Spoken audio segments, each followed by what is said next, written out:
la présentation et puis les questions par après. I'm Thomas Vos from the Reference. I'm a new media expert. I'm working for the Reference.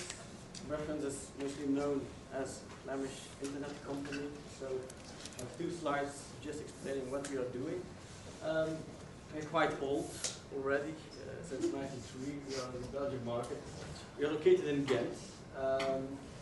We are with 55 people, and as Brice said, we are looking for people. More. So please, much more creative brains. Tu viens to quit journalism?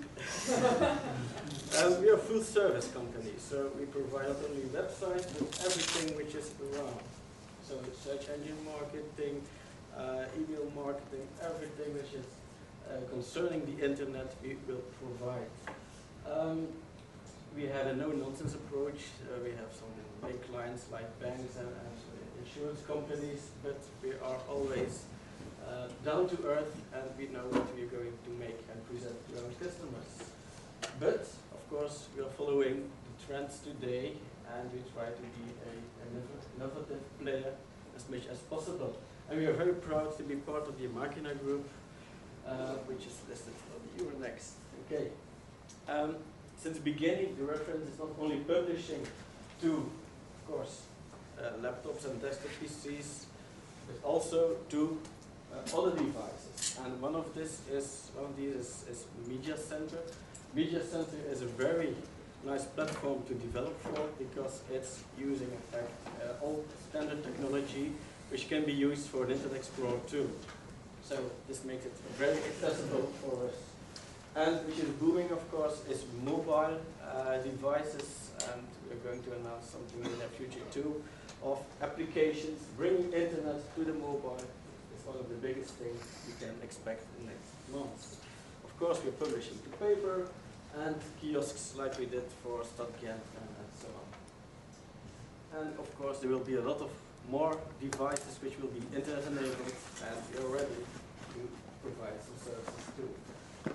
I've put some screenshots of the internet radio services of the RTBF, just to show that there are a lot of sites, and they're presenting their podcasts and the live radio in different ways. And the briefing of RTBF was quite simple. Bring all our music channels, radio stations, to one platform, Media Center, and create a nice interface for it. So give us live radio, latest news items, on-demand radio like podcasts and so on, and also team classified podcasts, which you will see in the demo. Create a nice interface around it, and try to make a stable application, of course, because a television application which is crashing is not that nice. One of our biggest problems was, in fact, creating an interface which is controllable, of course, by the remote control, by a keyboard, and of course by a mouse. So we had to make an interface which can handle all these input types or input devices for the application. Okay, François Xavier told you already, the application is available for Windows XP edition and for the Windows Vista Home Premium and the Ultimate. And I'm going to show you the movie. It's a screen cam recorder because we don't have the internet.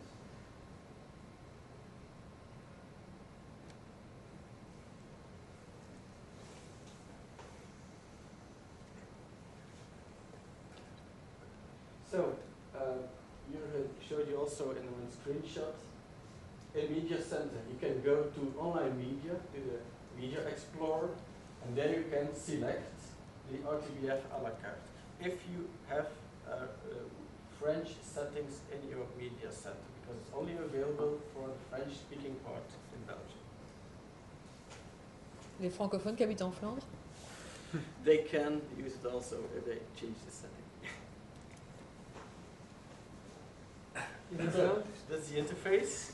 It's quite a simple application. There you have all your radio channels, which you can select immediately. If you click on it, you should have some audio.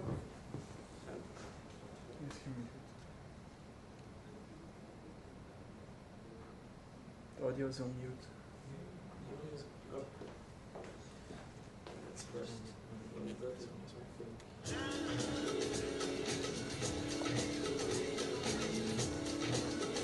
Press the wrong button.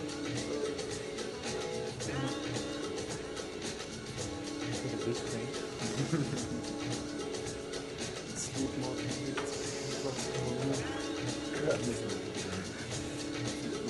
Maybe write some questions. Quoi, la musique est toujours encore? No, I think it's the music. Ah, from the You see you play.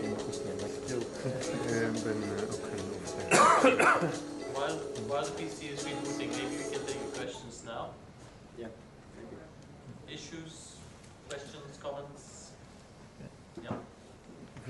Vous le proposez sur Media Center, mais finalement, il y a pas mal de gens qui ont des systèmes différents chez eux. Par exemple, alors est-ce que vous avez une stratégie pour effectivement proposer votre content sur n'importe quel type de digital center ou lifestyle center, comme par exemple Macintosh, n'importe quoi?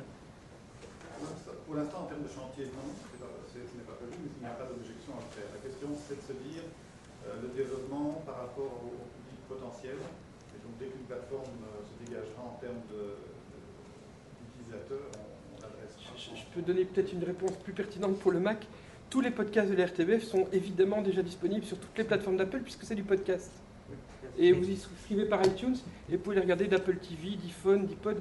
Donc c'est déjà, ça marche déjà. D'accord, mais il s'agit littéralement de l'interface, la façon effectivement d'interagir, de telle façon effectivement, si moi je suis utilisateur d'un autre système quelconque, alors c'est la stratégie que je demande.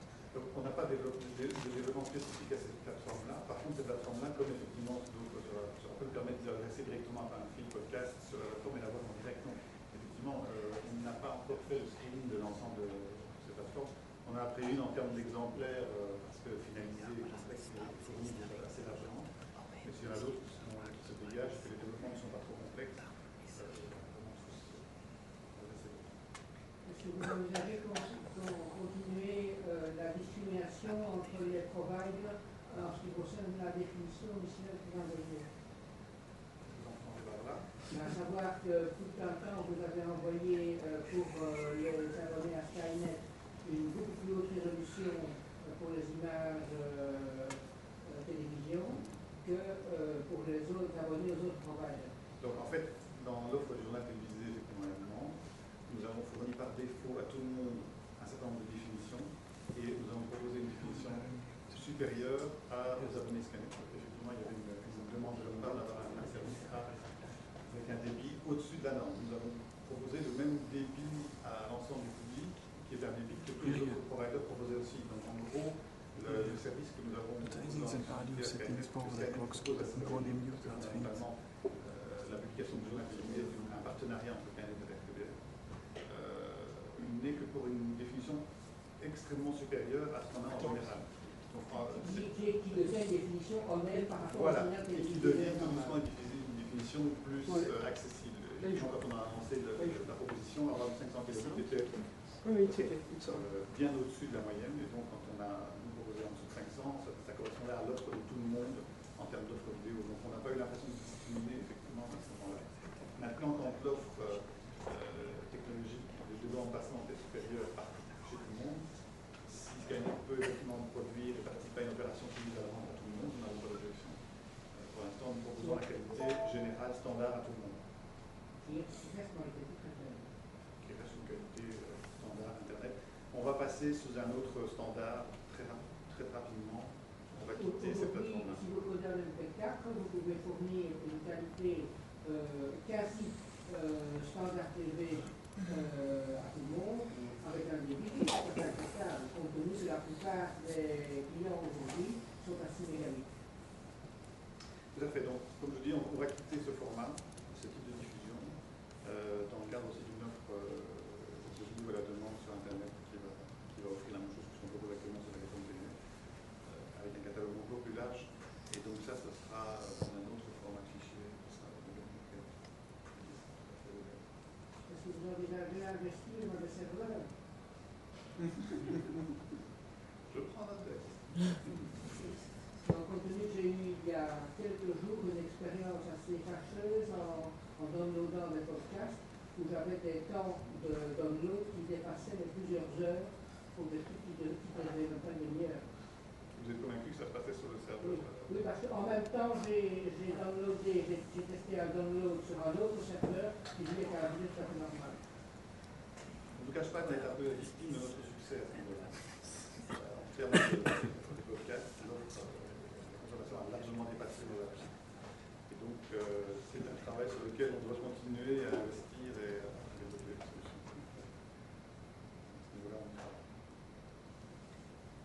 Il faut dire aussi que l'RTBF a censé 6 nouvelles radios numériques. Et à mon avis, ça joue aussi sur la consommation de la bande passante. Il faut le rappeler quand même. Oui, tout à fait, tout à fait. Autre question? Oui, ici, l'idée de faciliter l'accès peut-être pour les gens qui ne maîtrisent pas trop podcast et compagnie, est-ce que vous pensez que ça va vraiment faciliter? Parce que tout ça, c'est déjà assez compliqué pour un utilisateur basique. Mais, bon, là, Je suis par exemple. On a beaucoup de pareil, mais fondamentalement, vous mettez la télécommande, la Media Center à la main d'un enfant, dans la demi-heure, il vous enregistre. Un enfant peut-être, même moi.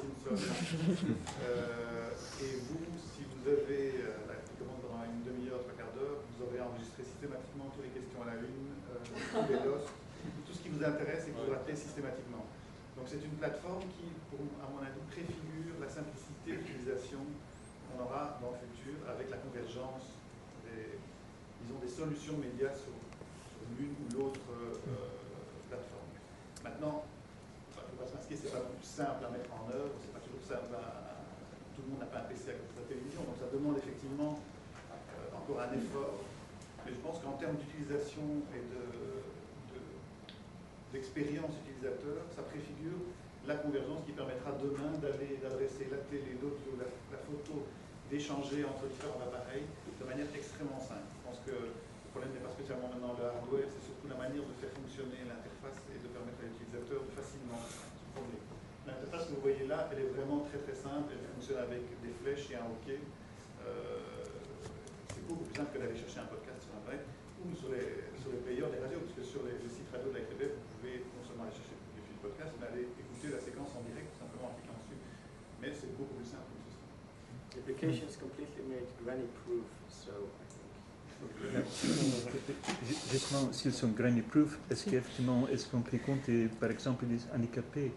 Par exemple, la radio doit être accessible aux aveugles et tout ça. Si vous avez une interface tout à fait graphique, j'ai toujours horreur de telle sorte de développement. Ça ne résout pas tous les problèmes pour tout le monde. Mais on est attentif à ça. S'il y a des solutions, on peut les étudier. On fera comme on l'a fait pour les JT gestuels, où nous avons carrément lancé une chaîne télé pour pouvoir avoir un JT gestuel à la. Mais faites attention, il y avait toujours des possibilités pour les aveugles d'avoir un accès à un browser, pourvu qu'il y ait effectivement des éléments de texte, par exemple avec un browser type Lynx qui faisait une sorte de text-to-voice. Alors, en plus, il y a même des avis concernant l'accessibilité par des handicapés ou effectivement sites publics, tout ça. Alors, si vous avez effectivement fait le choix d'être uniquement graphique, je ne sais même pas si vous n'êtes pas en infraction. À mon avis, un handicapé ne va pas utiliser Media Center pour écouter la radio, il va écouter une radio. Mais de toute façon, Media Center, c'est un composant de Vista. Et donc Vista, le pilotage Vista est adapté aux handicapés, y inclut Media Center. Donc en fait, tous les commandes peuvent être activées par voix. Il y a plusieurs autres, enfin, sticky keys, etc. Et les applications doivent effectivement prendre compte de ces fonctionnalités. Comme ici c'est intégré complètement dans Media Center, le pilotage de Media Center est adapté aux handicapés. Effectivement. Avec plusieurs accès, non seulement des aveugles, mais aussi tous les handicapés. Every application that comes on top of the Media Center platform needs to pass a checklist. It's about 90 requirements, navigationable by blah blah blah blah blah. Respects the user interface, respects let's say the coloring and stuff like that. So the entire experience is is guarded by those guidelines. And if an application fails on one of the checklists, checkboxes, we don't publish it. The biggest time we invest is not creating the application, but getting compliant to the checklist.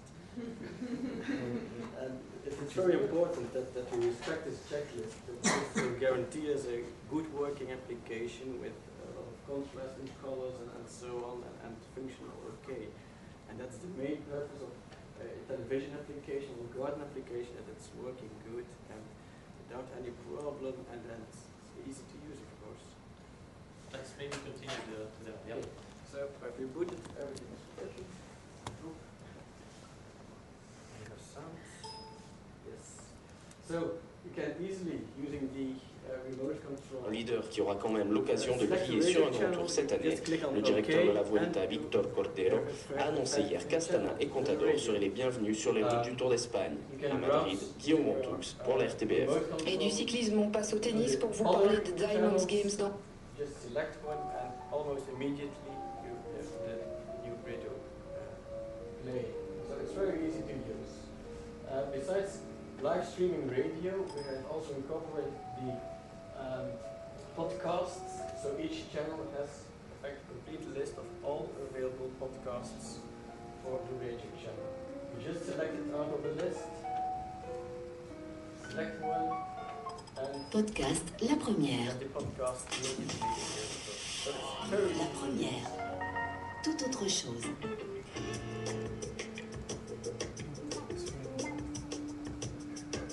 Et alors, il est disponible pour l'écouter directement ou bien pour à nouveau podcaster sur un MP3 ou... Il est 8h30, nous accueillons Henri Sonnet pour... Comme chaque mercredi, bonjour.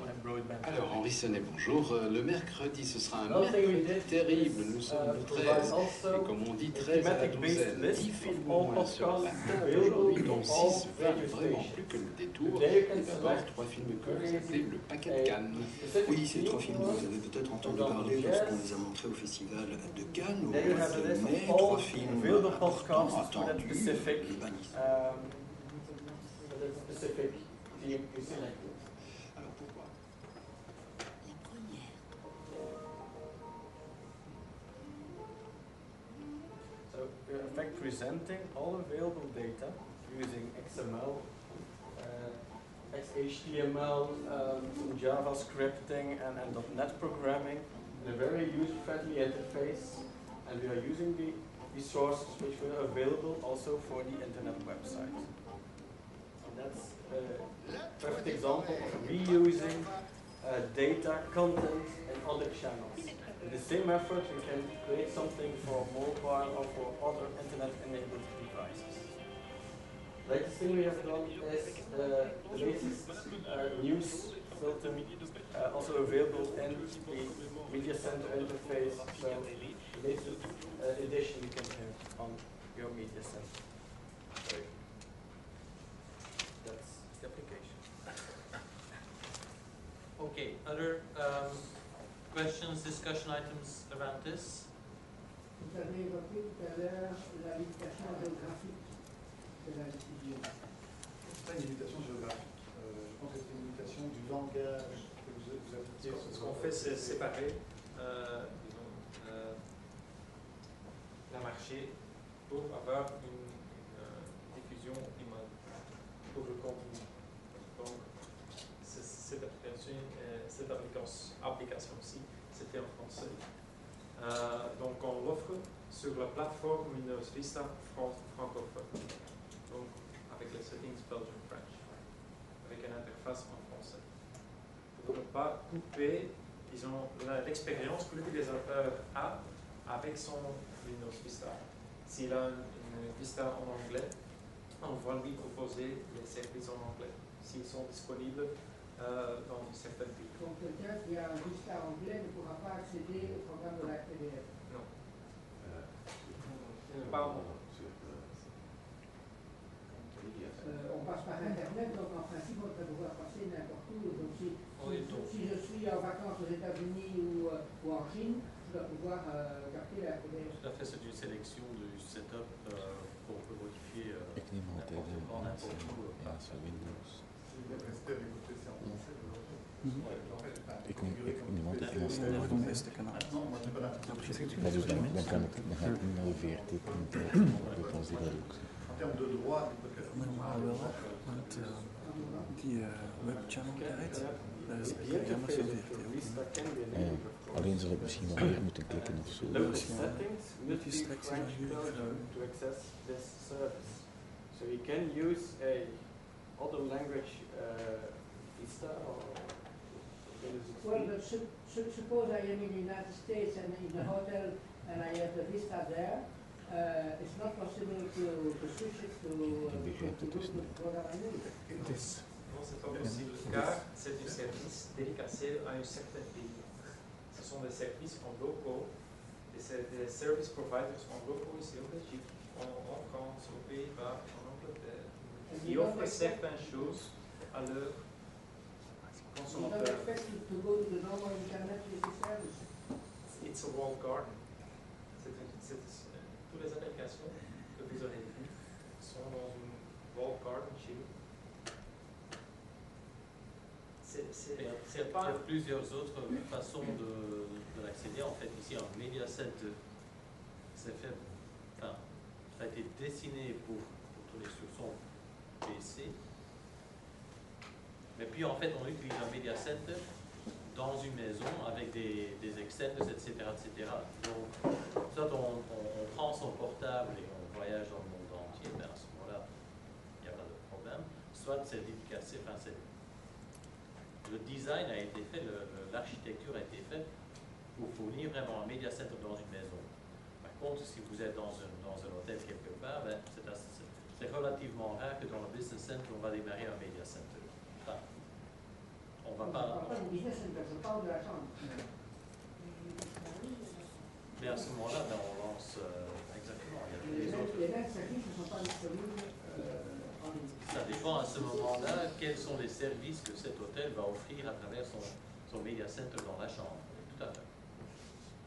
Ça dépend de quels services ils vont mettre. Si j'ai un ordinateur portable avec Belgium FR et que je suis aux États-Unis, je verrai la RTBF. Tu vas. Exactement. Exactement. Mais si on se met dans le business center à, je ne sais pas, pays XYZ, où leur environnement est configuré de je ne sais pas quelle façon, coréen par exemple, c'est déjà relativement rare qu'on va démarrer un media center là.